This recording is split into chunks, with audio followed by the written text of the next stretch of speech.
পূজা দাঁড়াও। কোথায় যাচ্ছ তুমি? কলেজে যাচ্ছে। কলেজে যাচ্ছে? পূজা,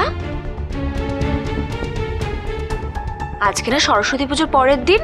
হ্যাঁ, তুমি তো বাড়ির বউ, তুমি বেরিয়ে যাচ্ছ মানে বাড়ি থেকে?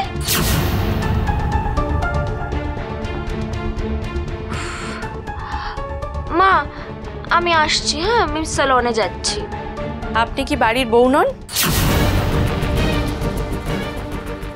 না মানে অ্যাক্টিং করতে করতে উনি ওনার আসল পরিচয়টা ভুলেই গেছেন। ফ্রড তো, তাই বোধহয় ভুলে গেছে।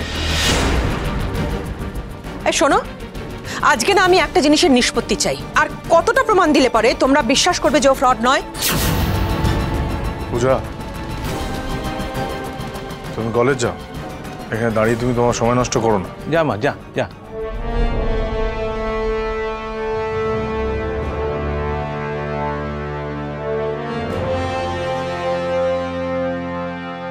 বাবা, মিসেস মুখার্জিকে বলো যে এই দুনিয়া সবকিছু নিষ্পত্তি ঘটে না।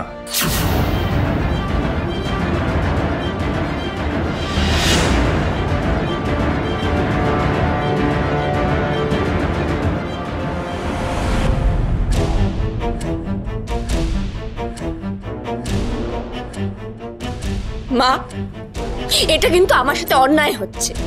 বারংবার আমাকে কেন অপমানিত হতে হবে বলুন তো? কারণ তুমি একটি ফ্রড, তাই। আর শোনো, পূজা মায়ের কলেজ যাওয়া নিয়ে যদি বাড়াবাড়ি করেছো কিছু, তাহলে কিন্তু তোমার না মুখোশটা খুলে দেবো একেবারে। একদম বাড়াবাড়ি না। কি হলো?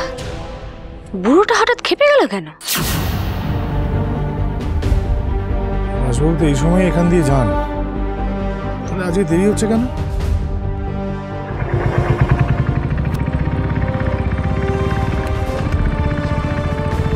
ওই তো আসছেন। স্যার, স্যার, দাঁড়ান না। Sir, sir. হ্যাঁ মহারাজ বলো। স্যার, আপনি আমার সাথে এমন বিহেভ কেন করছেন? ফোনে সব কথা না শুনে আপনি ফোন কেটে দিলেন, এখনো অ্যাভয়েড করে চলে যাচ্ছেন। কেন করছেন স্যার? তুমি কি এখন পুলিশকেও জেরা করবে নাকি মহারাজ? জেরা নয় স্যার, প্রশ্ন তো করতে পারি। তাছাড়া স্যার, আমি যে কেসের সঙ্গে প্রত্যক্ষভাবে জড়িয়ে আছি, এতগুলো মানুষের ভবিষ্যৎ যে ঘটনা নষ্ট হয়েছে স্যার, সেই ব্যাপারে যদি আমি জানতে চাই আপনার কাছে, তাহলে সেটা দোষের। দেখো, এখন দোষ গুণ বিচার করার সময় নেই আমার কাছে, আমার কাজ আছে, আমি আসছি। স্যার, স্যার একবার কথাটা শুনুন।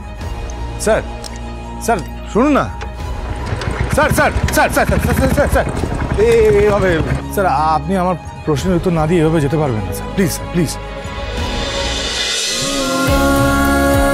উড়ান সোম থেকে রবি প্রতিদিন রাত ৮টায় স্টার জলসায় ও ডিজনি প্লাস হটস্টারে।